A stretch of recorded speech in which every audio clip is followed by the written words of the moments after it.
Okay, so let us start with this problem. A problem is given. So a beam having a cross section shown in figure is subjected to a bending moment of 1500 Newton meter in a vertical plane.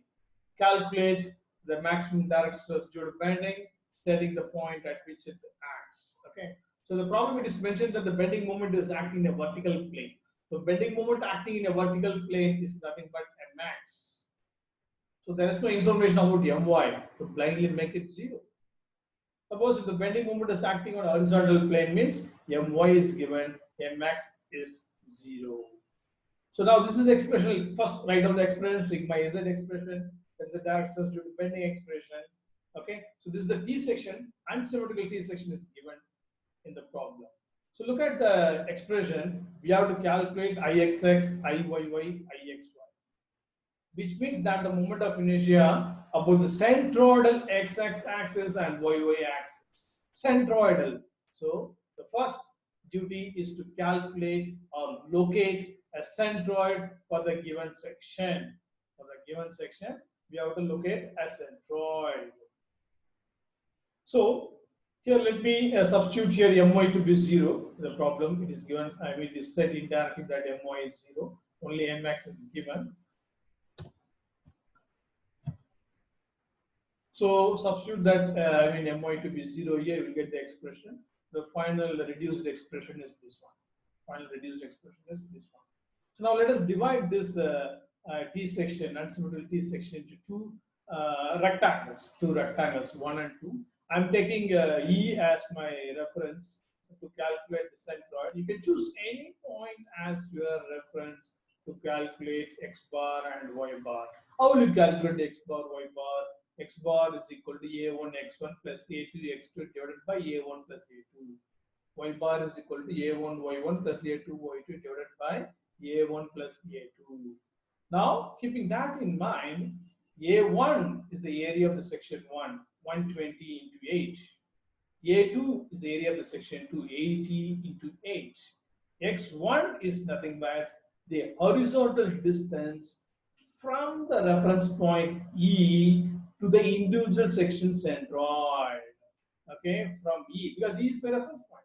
From E to the centroid of this rectangle. Look at the centroid for this rectangle 1. Just you draw two diagonals. That is 120 means 120 divided by 2 will be 60. So from A end it will be 60. From E to that centroid, individual centroid, how much is the distance, horizontal distance?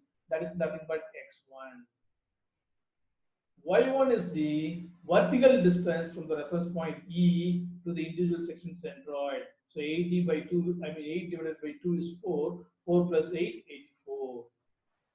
Similarly, x2 is the horizontal distance from the reference point E to the section 2 centroid. So 8 divided by 2 will be 4. Y2 is the vertical distance from the reference point E to the section 2 centroid. So 80 by 2 is 40. So substitute this in x bar y bar formula. Okay, 16 millimeter and y bar is equal to 66.6 millimeter. So x bar gives you the location of y axis at a distance of 16 millimeter from E, the right hand side. Y bar is 66.4 millimeter, which gives the location for the x axis above E. Okay, suppose in case if you choose A as my reference point, you can choose A as a reference point also, your wish. If you choose A as my reference point, x bar will be positive and y bar will be this value negative, because that is the centroid is below the reference point, y bar will be negative. If you choose B as my reference point, both x bar and y bar will be negative. These things you should keep in mind while finding the x bar and y bar, that is in finding x1, y1, x2, y2 values. So now I have located the centroid.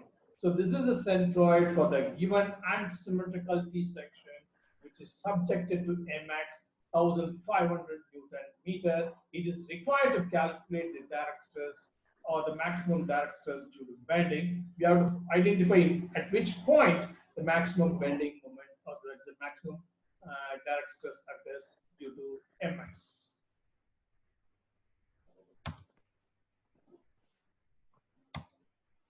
So we know very well that Ixx is equal to BDQ by 12 formula, Iyy is equal to dBQ by 12 formula. So Ixx is equal to BDQ by 12 plus area into distance square. Okay, now for example, let me take for first section. Okay, first section for example, Ixx is equal to first section 120 into 8 cube by 12 plus area is, what is the area given here? 960 area. Distance square is nothing but here it is given y minus y bar. It's for the first section. So y1 minus y bar the whole square. Okay. Plus for the section 2, bd by 12. B is for section B. I mean for section 2, 8 into 80 cube by 12 plus this area into distance y minus y bar is nothing but y2 minus y bar the whole square. So always remember this formula. BD cube by 12 plus area y minus y bar the whole square, BD cube by 12 for the first section plus area of the first section, y1 minus y bar the whole square. So the matter gets over for the section 1. Section 2 BD cube by 12 plus a2 into y2 minus y bar the whole square. Already you know the values x bar, I mean y bar and y1 and y2. So y1 minus y bar you can calculate, y2 minus y bar also you can calculate. Now, Iyy is equal to dBq by 12 for the section 1. dBq by 12 for the section 1. 8 into 120 cube by 12 plus area is 120 into 8 and distance is x minus x bar the whole square, which is nothing but x1 minus x bar the whole square. This is for the section 1. And section 2 again, dBq by 12, d is 80, b is 8 by 12.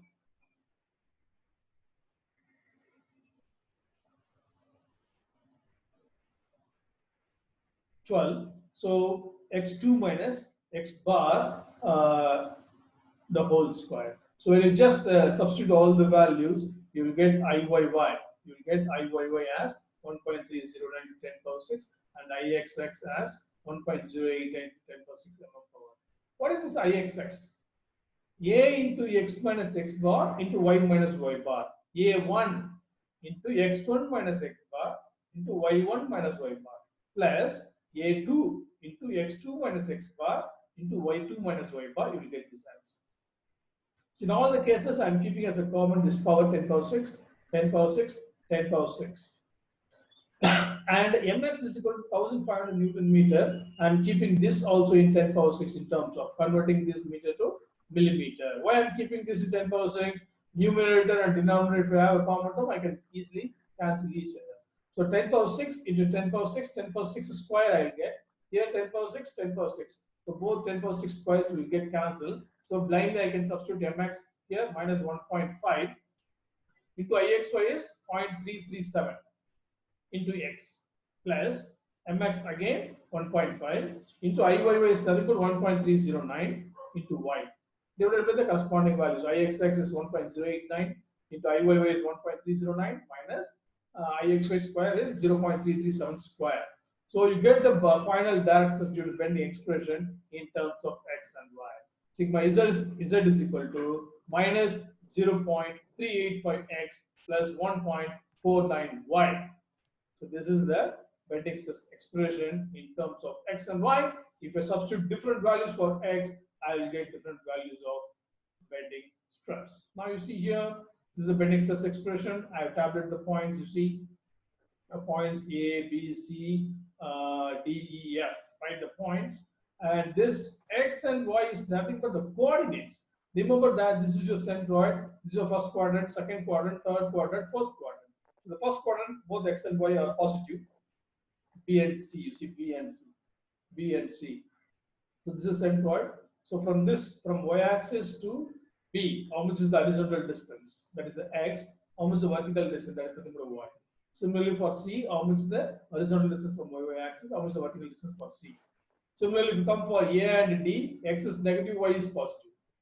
X is negative, okay? A, y is positive. Similarly, if you come for E and F, x is negative, y is negative. X is negative, y is negative because it is in the fourth quadrant. Okay, fifth quadrant we don't have. So we know that x bar is how much? 16.16. Y bar is 66. Okay, this is nothing but 16. So this will be the E point coordinate, x distance. So minus 16. So this is nothing but 66.4. The distance from x-axis, vertical distance to E means that is y value minus 66.4 for E. For F also minus 66.4. So for at A, bending stress at A, sigma Z suffix A is equal to minus 0.385 into minus 52 plus 1.495 into 21.6. The value is 52.31 Newton per millimeter square. Similarly, sigma Z suffix B is equal to minus 0.385 into 68 plus 1.495 into 21.6 is equal to 6.112 Newton per meter square. So like this, you have to find out, you have to highlight the maximum values.